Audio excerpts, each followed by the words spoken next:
Power doesn't just corrupt. Absolute power given to a broken mind creates a living nightmare. In the year 37 AD, a 24-year-old boy became the absolute ruler of the known world. His name was Caligula, and Rome was about to bleed. At first, they loved him, but a near-fatal illness twisted his brain. When he woke up, he no longer believed he was a man.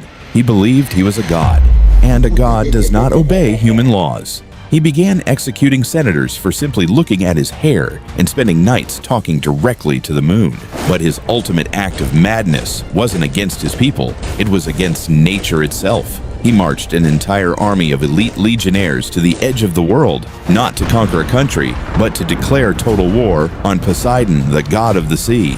This is the story of Rome's most insane day. Imagine being an elite Roman soldier. You've conquered nations, survived brutal winters, and faced death 1,000 times. But nothing prepared you for the order Caligula gave next. He ordered his entire army, over 20,000 men, to draw their swords, form a battle line along the French coast, and charge headfirst into the crashing waves. Historians still fight over what happened next. Some say he did it out of pure madness. Others believe it was a brilliant psychological move to humiliate his own mutinous soldiers. Pause for a second and write in the comments. Do you think Caligula was genuinely insane, or was he a tactical genius playing a dark game? The soldiers hacked at the water, they stabbed the waves, they fought the foam until they were completely exhausted, and then Caligula blew the horn to signal victory. But the absolute craziest part of this story isn't the battle itself, it's what he forced them to pack into their bags afterward.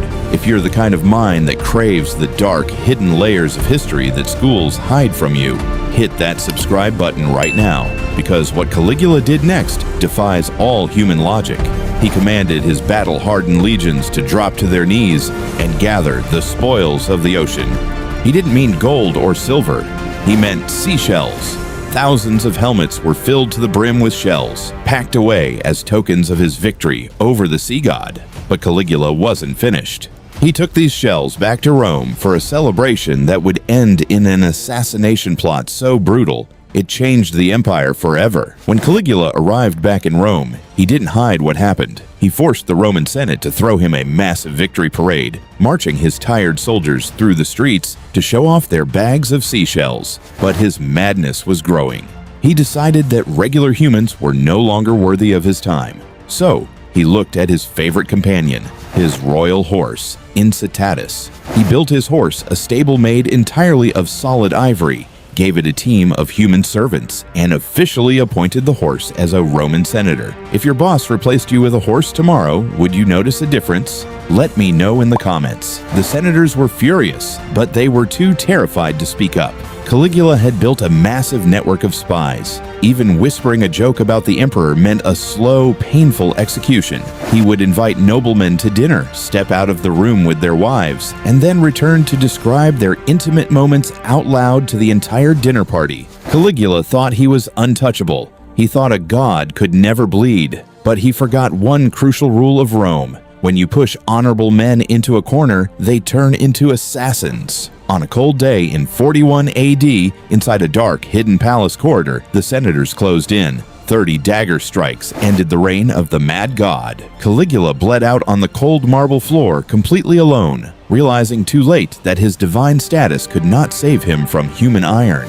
In the chaos that followed, the palace guards panicked, throwing the entire city into lockdown as the citizens realized the monster was dead.